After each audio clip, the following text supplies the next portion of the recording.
Peter Lorre is a face and persona that is one of the most recognizable in the history of horror. Soft-voiced, bulging-eyed, lisping and round-faced, he became the literal embodiment of the sinister, the uncanny, and using one of his own words, the creepy in Hollywood.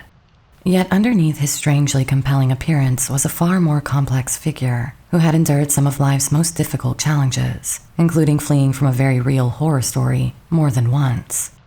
He was a famous movie star and an impoverished, homeless refugee at the same time. He was a bon vivant and a prankster whom people really believed was a murderer. And finally, behind the jokes, he was a deeply troubled man whose life came to an unhappily tragic and early end due to his many demons. This is the horrifying life of Peter Lorre, the Lost One. Welcome to Hollywood Mysteries.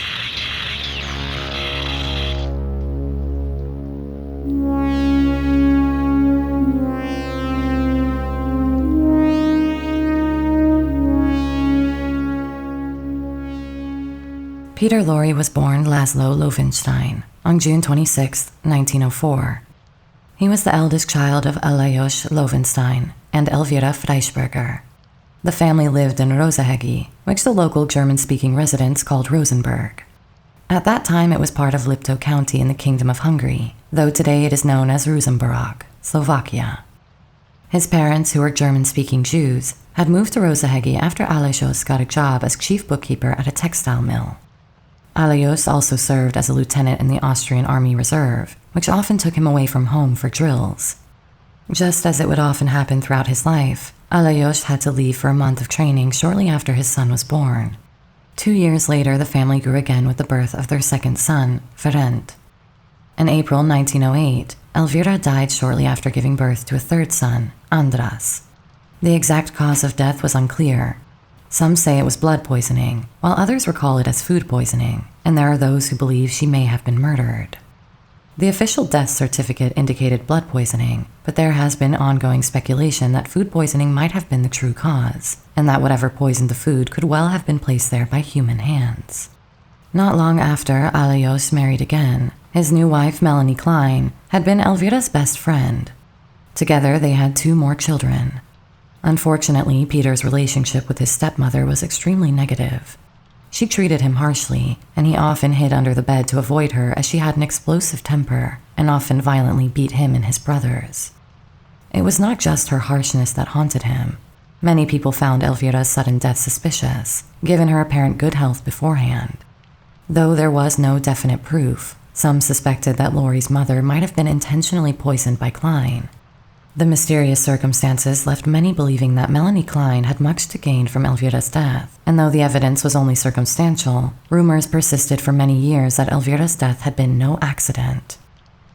In 1913, when the Second Balkan War began, Alajos feared that a larger conflict was on the horizon. He decided to move the family to Vienna, fearing that he would soon be drafted, and he was. During the harsh winter of 1914 to 1915, Alajos served on the Eastern Front fighting the Russian forces there. He was later reassigned to work in a prison camp due to heart problems. After completing his service, Alajos acquired a 3,000-acre property along the Sava River in Carinthia. This scenic region of Austria was filled with mountains and more than 1 million acres of forest. It was sparsely populated, with only 84 residents per square mile. Alajos decided to work in agriculture and began fulfilling small timber orders for the army. However, by May 1917, life had grown more difficult, and the family moved back to the inner city of Vienna. They struggled there, with ration cards allowing only small, barely edible portions of meat. The family increasingly relied on their country estate for basic sustenance. For Peter and his brothers, the time at the country estate was a rare, bright spot in their youth.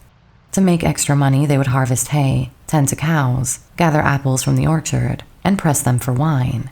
Alajos also taught his sons to ride horses. In September 1918, Peter completed his studies with good grades, which allowed him to progress to the second year of a 4-year business program at the Wiener Handelsakademie.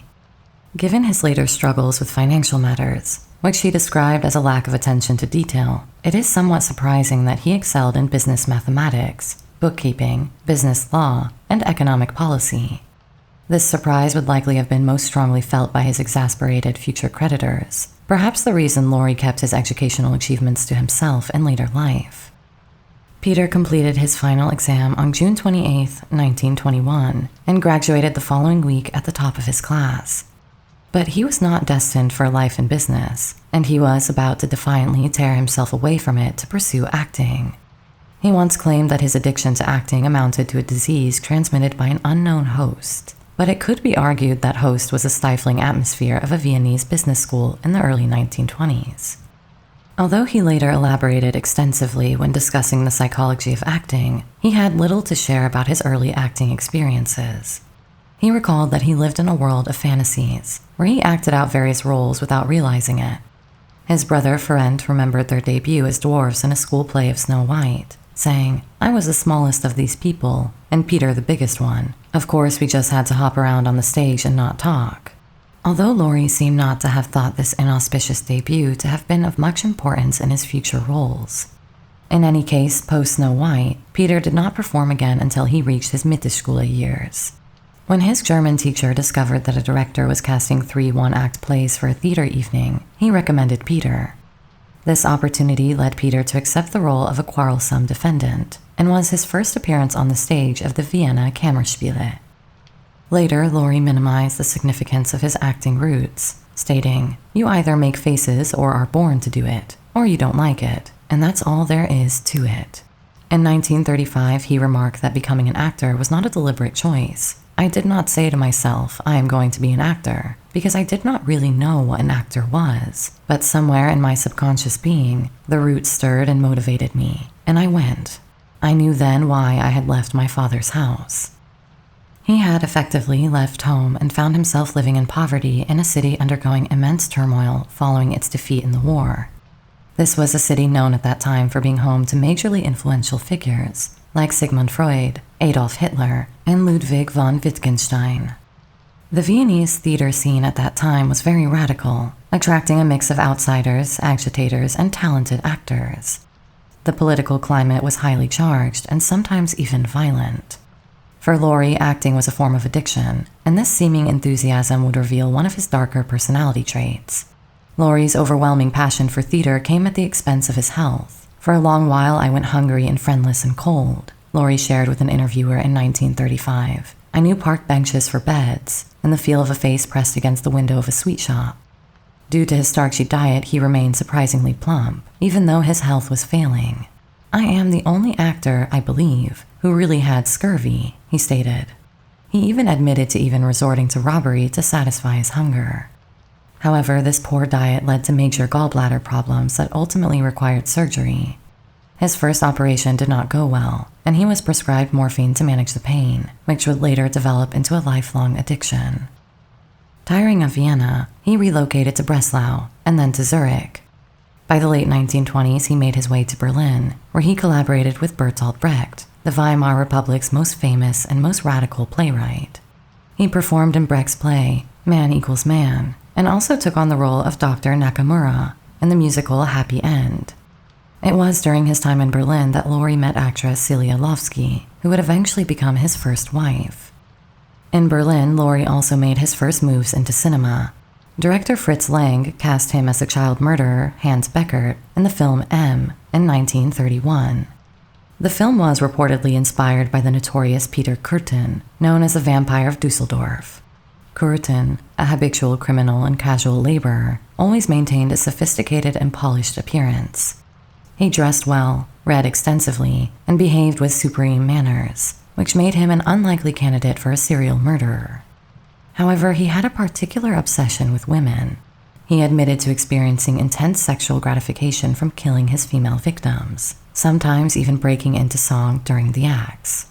He claimed that while he was committing these crimes, he felt disconnected from his humanity.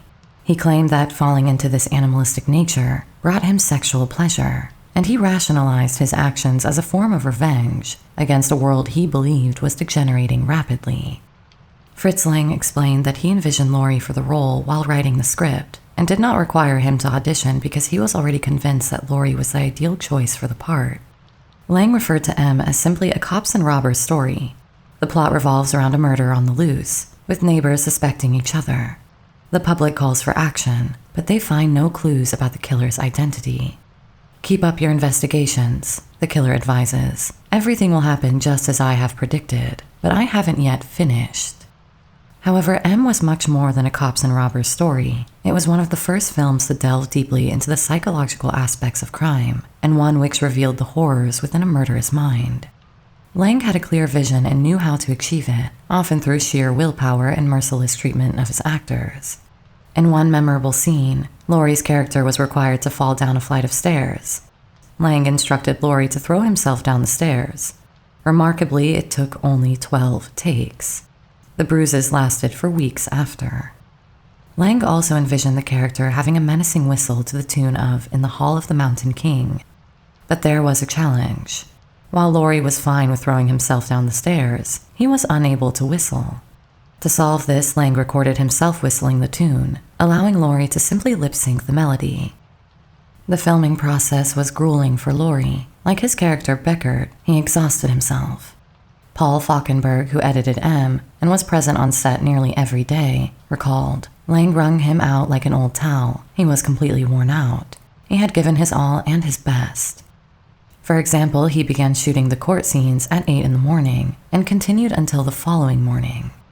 At one point, Peter fainted, and Lang decided to use that shot in the film. The actor ended up as broken and isolated as Hans Beckert by the end. The director was thrilled by Lorre's performance in M, calling it one of the finest in film history. After M, it was reported that he received 310 film offers for similar roles. However, Lorre declined most of them, wanting to avoid being typecast as a psychopath. Unfortunately, this effort did not always succeed. In that same year, Lorre acted in 2 more films after his remarkable debut in M. At least it was his debut if we exclude a brief, uncredited appearance as a dental patient in the 1929 silent film, The Missing Wife, directed by Karl Leiter. The first film was Bombs on Monte Carlo, a German musical comedy from 1931 directed by Hans Schwarz, where Lorre had a small part. In the summer, Lorre took on one of the most unique roles of his film career. He played a cheerful husband and father in the luggage of Mr. O.F. This film was about a hoax pulled by Lorre on the town of Ostend. A set of luggage arrives, apparently belonging to a millionaire with the initials O.F. The town goes into a frenzy, rebuilding and rebranding until they forget why they ever started in the first place. During this time, Lorre had remained active on the Berlin stage while also making numerous appearances in radio dramas. However, at the end of December 1931, he chose to quit the stage to concentrate on emerging fields of film and radio.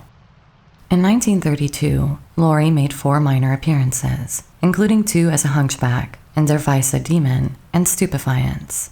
He also played a car thief in 5 from the Jazz Band, and took on another dark character in the crime film, A Shot at Dawn, directed by Alfred Zeisler. Lorre then acted alongside Hans Albers in the science fiction film Floating Platform 1, Doesn't Answer. This movie centers on an artificial island located in the mid-Atlantic.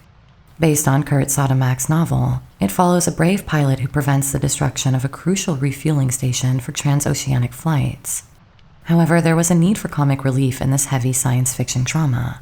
To address this, they added the character of a newspaper photographer for Lorre. The idea was to have this cameraman played by the smallest actor in Berlin, and that was Lorre. They tailored the role to suit his strengths, and Lorre was delighted to take on a character that allowed him to show his sense of humor, rather than taking on endless roles as a child killer. When the Nazis took control in Germany in 1933, the atmosphere in Berlin grew increasingly tense. As a Jewish man, Lorre found himself in danger. Ironically, it was reported that Joseph Goebbels, a high-ranking Nazi official, was the one who urged Lorre to leave Germany. However, Lorre had a different account of the event. He claimed that Goebbels, who admired M greatly, invited him to return to Berlin with assurances of safety. Lorre said he responded by writing, "For 2 murderers like Hitler and me, there's not enough room in Germany." Lorre then moved to Vienna, a city that was even more volatile than Berlin. From there, he moved on to find refuge in a dilapidated hotel in Vravnov, Czechoslovakia. However, it soon became clear that the Germans were preparing to invade Czechoslovakia. Realizing the impending danger, Lorre, who spoke French, decided to escape to Paris. Although he was already famous in Paris, he found himself squeezed into a cramped, filthy room on Rue de Saigon. sharing space with other refugees until he could secure a work permit. Meanwhile, M was still playing in Parisian theaters, and people would call out Les Maudits to him, using the film's French title. Among his fellow exiles were notable figures like Billy Wilder and Franz Waxman. In Paris, both work and financial stability were elusive, and Lorre's addiction to morphine worsened, partly due to its availability there. He underwent treatment for his addiction and later confessed to feeling very depressed, ill, and hungry throughout his year in the city. However, a thrilling new opportunity and an escape was on the horizon. In 1934, Lorre caught the attention of Ivor Montagu, the associate producer of The Man Who Knew Too Much. Montagu reminded the film's director, Alfred Hitchcock, of Lorre's compelling performance in M. Hitchcock instructed Montagu to bring Lorre to London at once. He needed to meet him to assess his English language skills. Lorre met Hitchcock and Montagu at the Hotel Mayfair in Berkeley Square, London. He listened intently as Hitchcock outlined his plans, while taking in the director's first impressions. Now, all I knew in English was yes and no, Lorre recalled, and I couldn't say no because I would have had to explain it, so I had to say yes to everything, which doesn't quite befit me. Hitchy likes to tell stories, so I used to watch him like a hawk. Whenever I thought the end of the story was coming, I would roar with laughter, and somehow he got the impression that I spoke English, and I got the part. At first, they considered casting him as the assassin in the film. However, they wanted to give him a more substantial role despite his limited English proficiency at the time. Lorre managed to learn much of his dialogue phonetically. The Man Who Knew Too Much, produced on a modest budget of £40,000, received acclaim from audiences and critics alike as an excellent thriller and a technical achievement. Lorre's performance were a highlight and described as, quote, a masterclass in staccato violence. James Shelley Hamilton of Britain's National Board of Review noted, one of the striking things about the picture is the way the grimness and terror are heightened by pitching the acting in a low key. Nothing is done violently or loudly. A careful style of understatement achieves in the sum total of a remarkably gripping force. All of the actors are casual and unassertive, and particularly effective is this method as used by Peter Lorre, always low-voiced, with sometimes a slow, deprecating smile moving over his melancholy face. Often completely motionless and devoid of expression, he creates one of the few really sinister characters of the screen. This performance caught the attention of Harry Cohn, who invited Lorre to come to America and start working with him. However, Cohn was not entirely clear about what roles he had in mind for Lorre. During this period, Jewish refugees were not exactly warmly welcomed to the United States, and this made the process of obtaining travel permits a daunting task. To make this easier, Lorre married his partner, Celia Lovsky, with whom he had been living for 5 years. After arriving in Hollywood, Lorre signed a contract with Columbia Pictures, although they struggled to find appropriate roles for him. His first film in the U.S. was Mad Love, in 1935, where he delivered one of his most intriguing performances. Directed by fellow German émigré, Karl Freund, this macabre horror film was a prime exemplar of Lorre's chilling style. For his role as Dr. Gogol, a deranged surgeon, Lorre had his head shaved. In the story, Gogol performs a surgery to replace the ruined hands of a concert pianist with those of a convicted murderer who had been executed. Gogol becomes infatuated with the pianist's wife, an actress from a nearby Grand Guignol theater, and well, if you can't figure out what happens next, then you'll have to watch it and find out. The Hollywood Reporter praised Lorre's performance, writing, Lorre triumphs superbly in a characterization that is sheer horror. There is perhaps no one who can be so repulsive and so utterly wicked, no one who can smile so disarmingly and still sneer. His face is his fortune. Unsurprisingly, Mad Love became a sensation, establishing Lorre as an unmatched screen villain and later gaining a loyal following among cult movie fans. Lorre then collaborated with Joseph von Sternberg in an adaptation of Crime and Punishment, where he took on the role of Raskolnikov, yet another murderer added to his resume. However, this film was created under contractual duress for von Sternberg, who later disowned it. While Lorre received praise once again, the film itself was not well received. Graham Greene noted that the original Russian tale of a, quote, religious and unhappy mind had been transformed into a lunch bar chromium version. Nonetheless, Columbia offered Lorre a 5-year contract worth $1,000 a week, but he turned it down. After his first 2 American films, Lorre went back to England to star in Hitchcock's Secret Agent. In addition to co-starring in the film, Lorre sold Alfred Hitchcock the screen rights to Secret Agent, By 1944, he had amassed a valuable collection of story properties estimated to be worth $350,000. Although this smart business practice did not alleviate his endless financial troubles. And secret agent Richard Ashenden, played by John Gielgud, his task was stopping a German agent from reaching the Middle East and securing Arab support during World War I. Ashenden grapples with his moral objections to sanctioned killing, feeling no sense of glory in the task. Elsa, portrayed by Madeleine Carroll, has been assigned by British intelligence to act as Ashenden's wife. They are assisted by the general, played by Lorre, who is a professional assassin for whom murder is second nature. The atmosphere on set was tense from the get-go. Gielgud was known for his lofty Shakespearean style, while Lorre was mired in the depths of morphine withdrawal, which inevitably affected his demeanor for the worse. The two actors often clashed, and Lorre's unconventional methods did not win Gielgud's approval. It was said that Hitchcock nicknamed Lorre the walking overcoat, because he would rehearse wearing a long overcoat regardless of the season. After returning to the U.S. following his work on Secret Agent, Lorre accepted a 3-year contract with 20th Century Fox. One of his first projects was a lucrative role that would turn out to be an enormous success, but also an albatross around Lorre's neck. He starred in a series of films featuring the character Mr. Moto, a Japanese detective and spy created by John P. Marquand. Between 1937 and 1939, Lorre reprised this role in 8 movies. At first, he felt optimistic about these films, but his enthusiasm soon faded.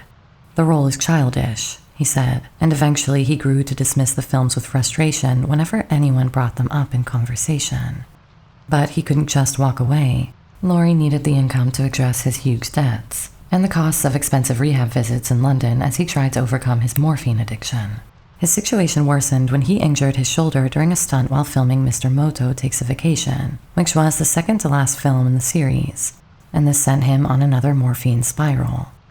Even though the Mr. Moto films had propelled him to international fame, Lorre was open about his disdain for the character.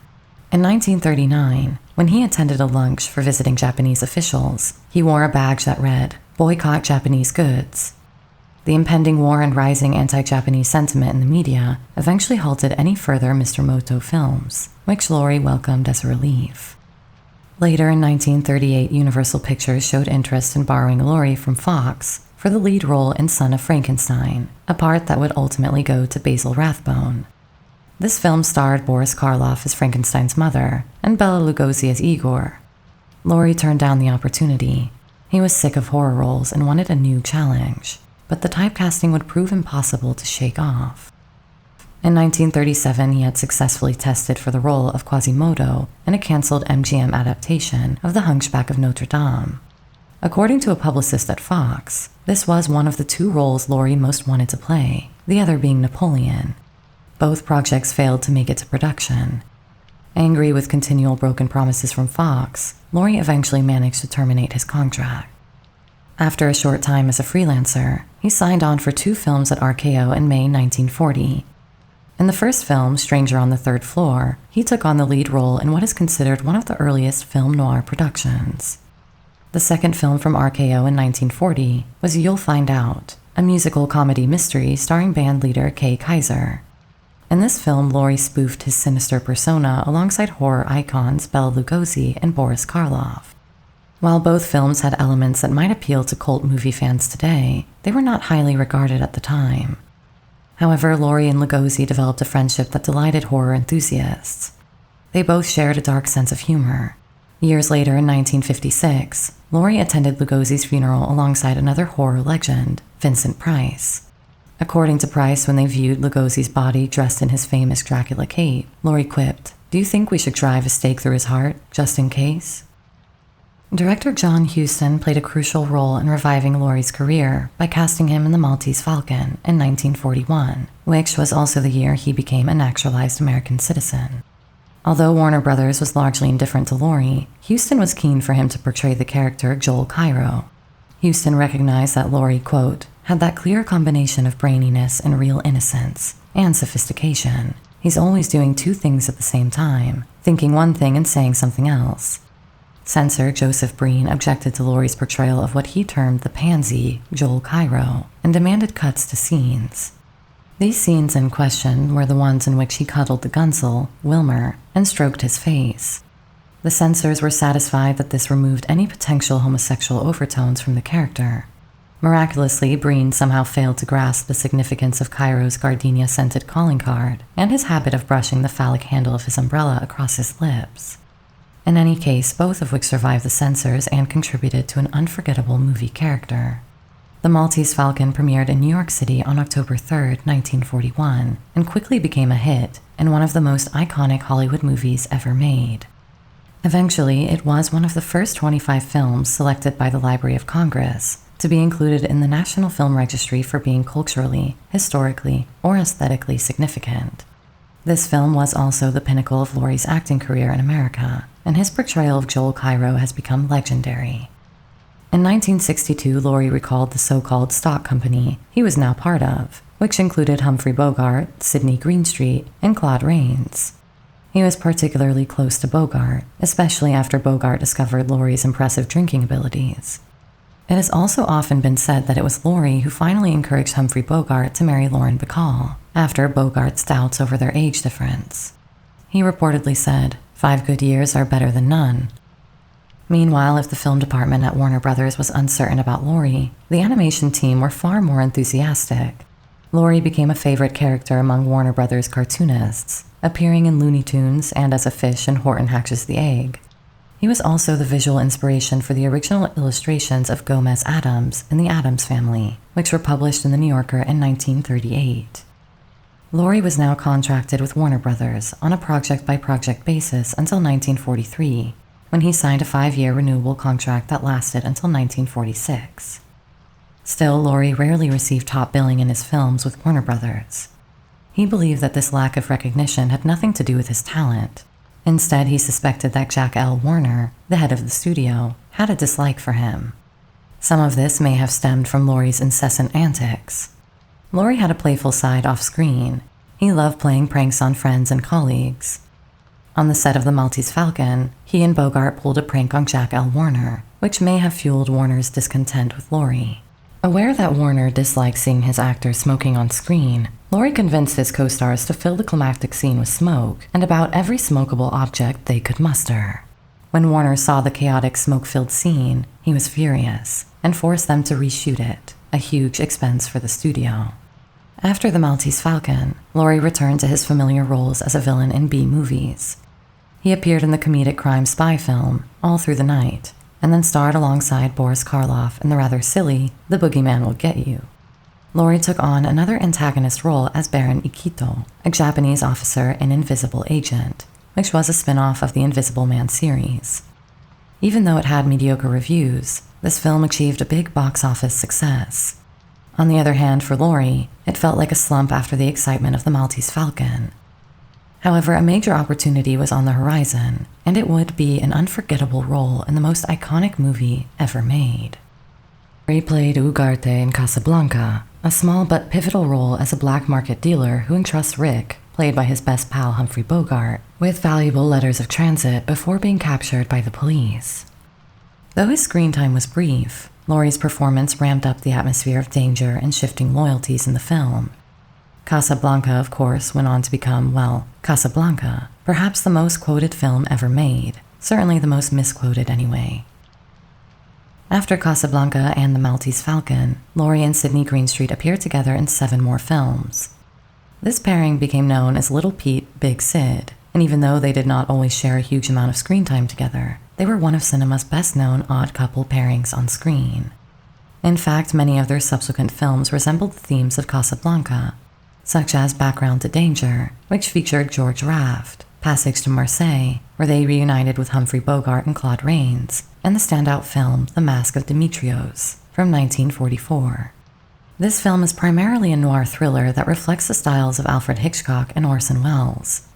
Importantly, it is one of the few films where Lorre plays the lead without being cast as a twisted villain. He rises to the occasion alongside a talented cast that includes Faye Emerson, Zachary Scott, and of course, Greenstreet.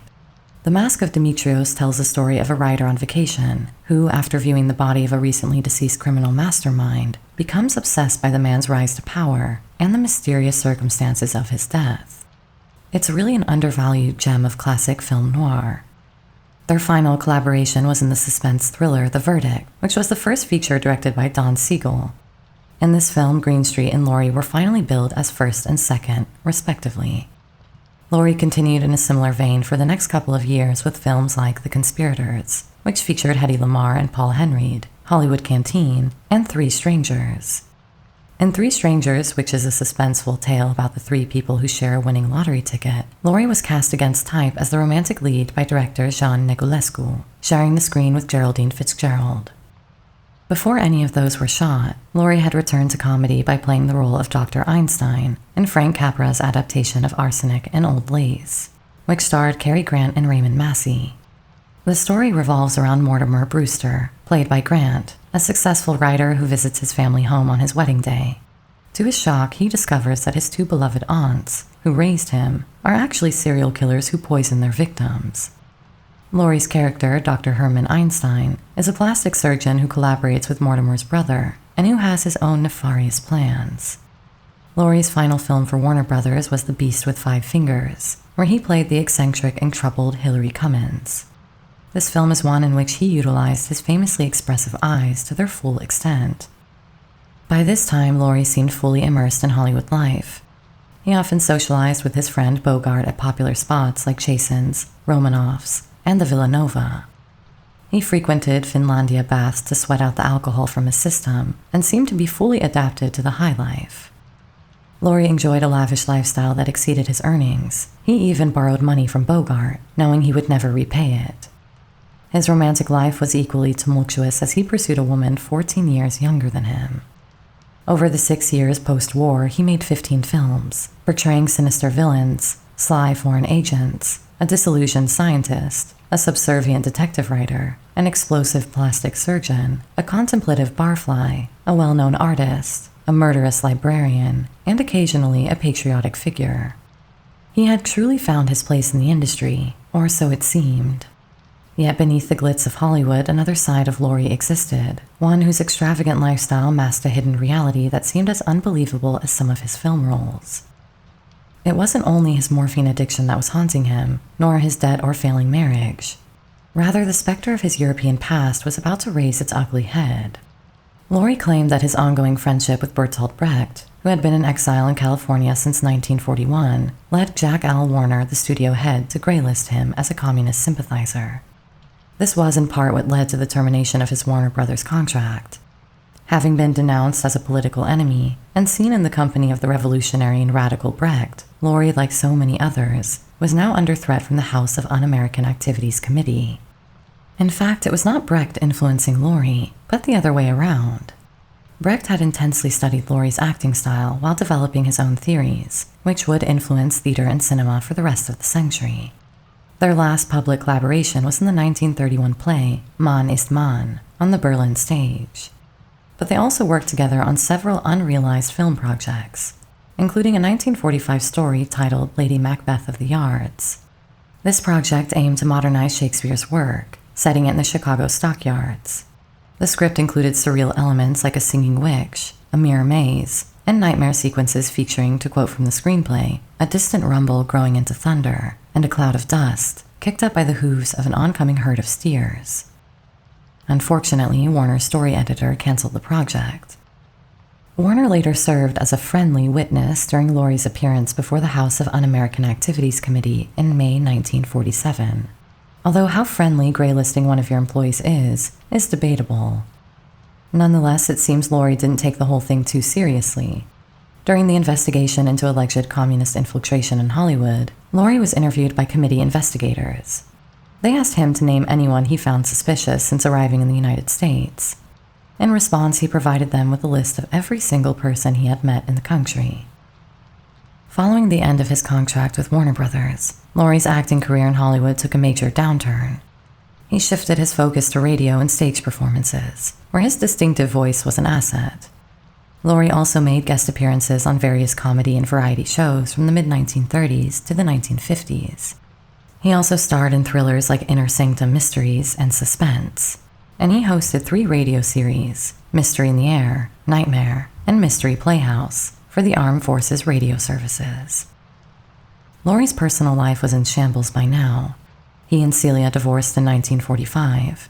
Remarkably, they maintained a friendly relationship, and Lofsky continued to support Lorre as his, as he put it, publicist, manager, secretary, financial planner, nurse, and confidant for the remainder of his career. While the tabloids did not spill the details of Lorre's personal affairs, those who looked closely could guess what had transpired.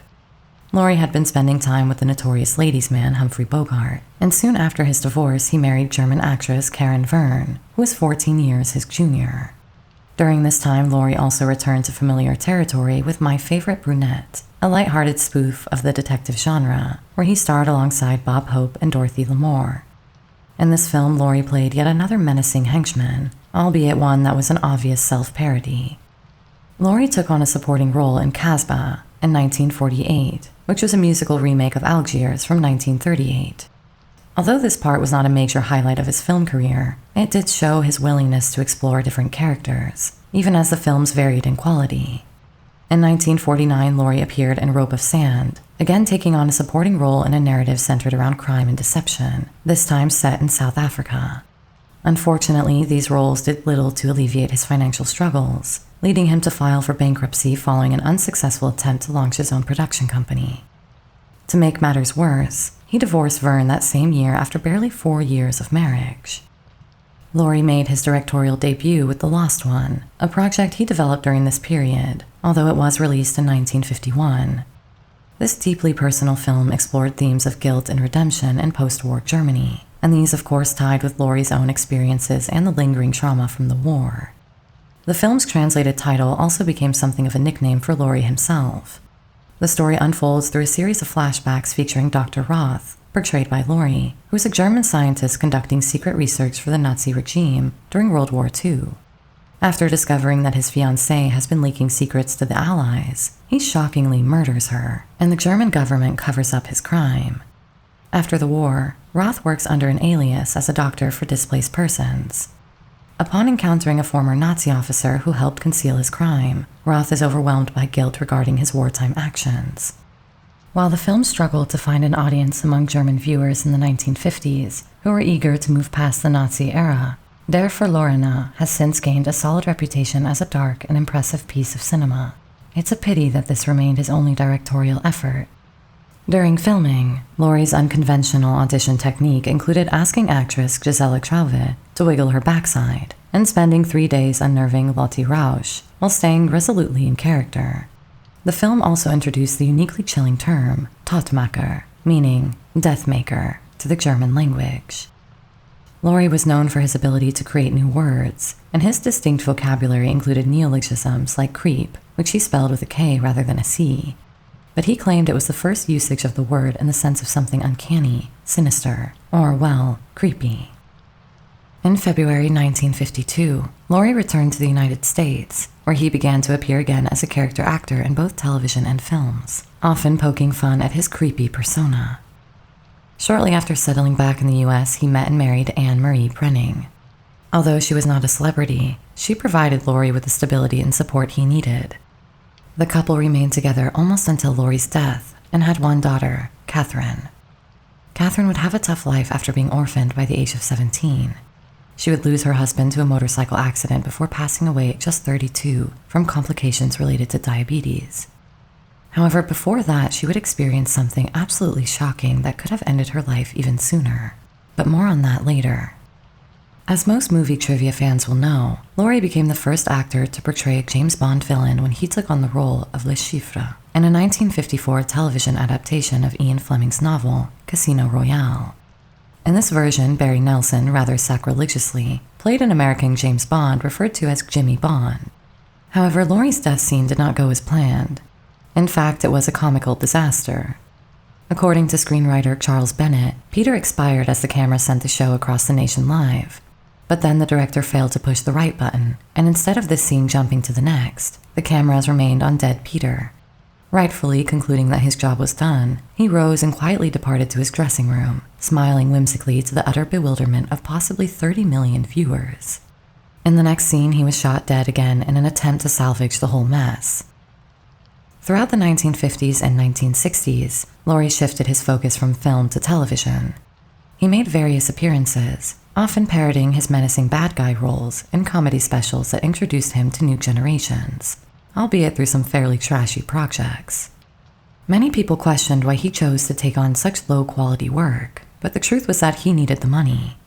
An actor is the meanest, most contemptible sort of creature alive, so debased that he throws away his own self, his own individuality, and takes on the personality someone else wants him to be. For what? For money, or maybe for fame, he said.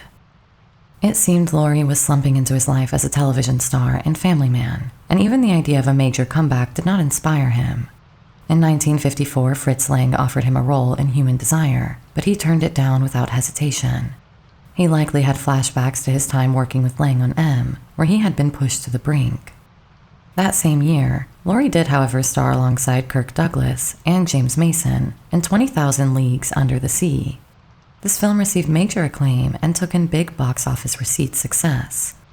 It was particularly famous for the battle with the giant squid and Mason's fantastic performance as Captain Nemo, the charismatic anti-hero. The film won 2 Academy Awards for art direction and special effects. Lorre Riley noted that the giant squid had taken on the role that directors typically reserved for him. Lorre also appeared in Beat the Devil, an adventure comedy directed by John Huston, featuring Humphrey Bogart, Jennifer Jones, Robert Morley, and Gina Lollobrigida in her American debut. Huston created this film as a loose parody of the Maltese Falcon. Writer Truman Capote mentioned, "John Huston and I decided to kid the story, to treat it as a parody. Instead of another Maltese Falcon, we turned it into a spoof on this type of film." Robert Morley commented on his co-star Lorre, saying, "I have always thought him an intensely tiresome little chap, with quite the foulest vocabulary I have ever had the misfortune to listen to." Lorre had a little more enjoyment in 1957 with Silk Stockings, directed by Ruben Mamoulian and starring glamorous duo Fred Astaire and Sid Charisse.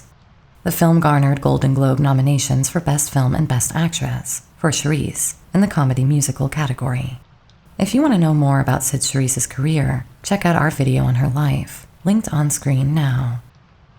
During the shoot, Lorre, along with co-stars Joseph Buloff and Jules Munshin, played an elaborate practical joke on Mamoulian.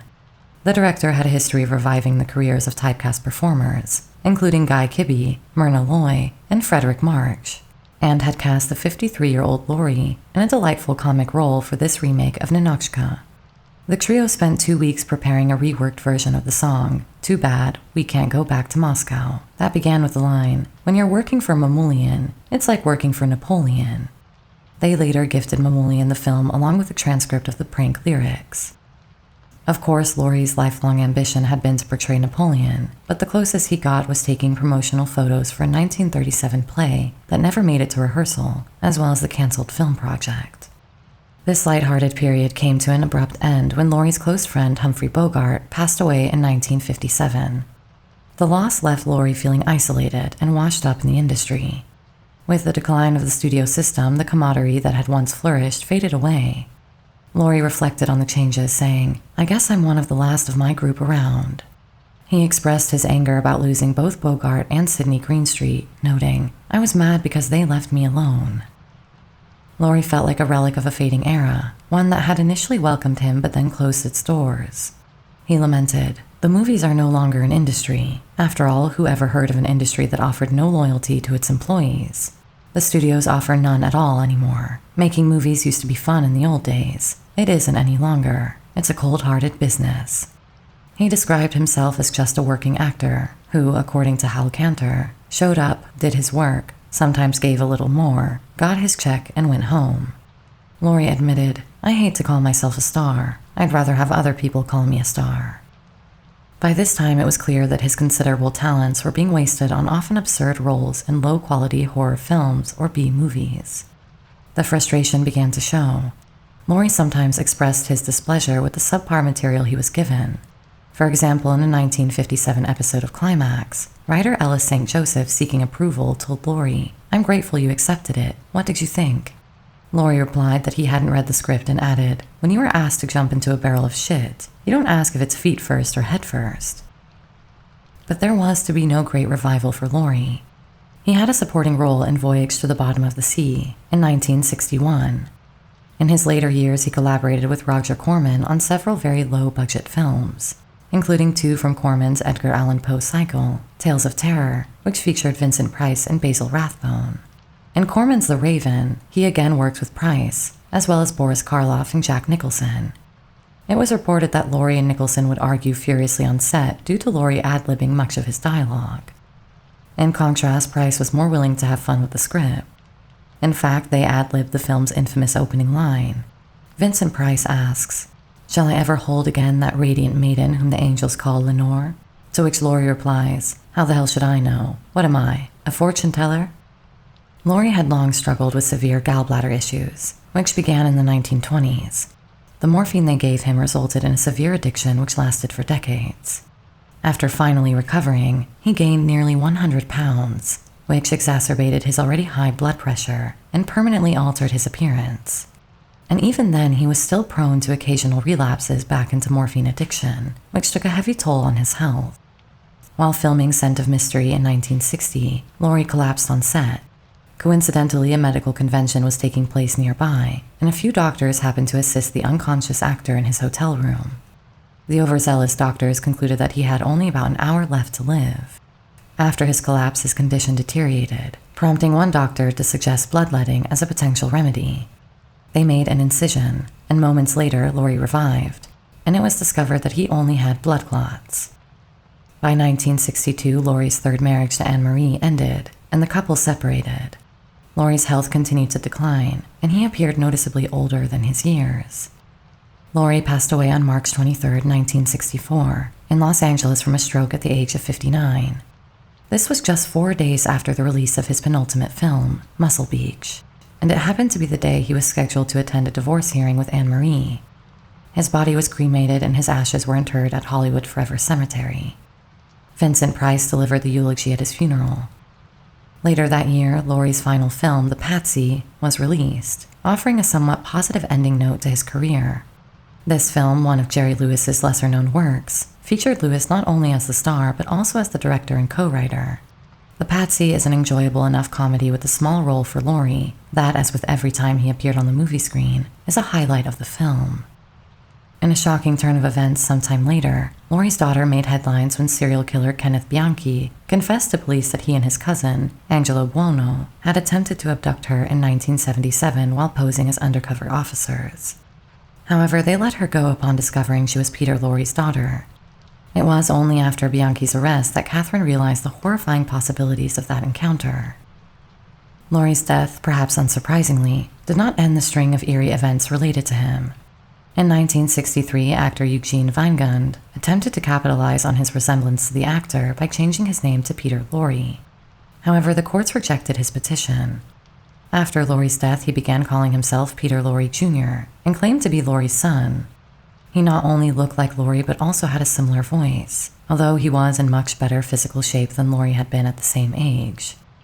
This led to a few small acting roles, including a brief uncredited appearance as a cab driver in Alfred Hitchcock's Torn Curtain in 1966. Thanks to the strange behavior of this doppelganger, it seems that Lorre couldn't escape the world of the uncanny and the creepy, even in death. Lorre had a unique ability to almost hypnotize audiences. His unusual appearance and talent to show complex thoughts and emotions with just his expressive eyes tapped into a subconscious fascination with human horror, something that was especially evident in his role in M. He was always acutely aware of how he was perceived, stating, "I've played mostly bad men, killers, but the audience loves me. You know, I can get away with murder." We hope you enjoyed our first ever Halloween special. If you enjoyed this, please consider subscribing and helping us out, and you'll get to join in on our regular polls. And if you're a regular viewer who'd like a little more creepy and little-known Hollywood info, then check out our Patreon and members area on YouTube. From $1 a month, you can access all kinds of other exclusive content, or why not pick up a shirt from our store? Links are all in the description. That's all from me. See you next week. Sweet dreams.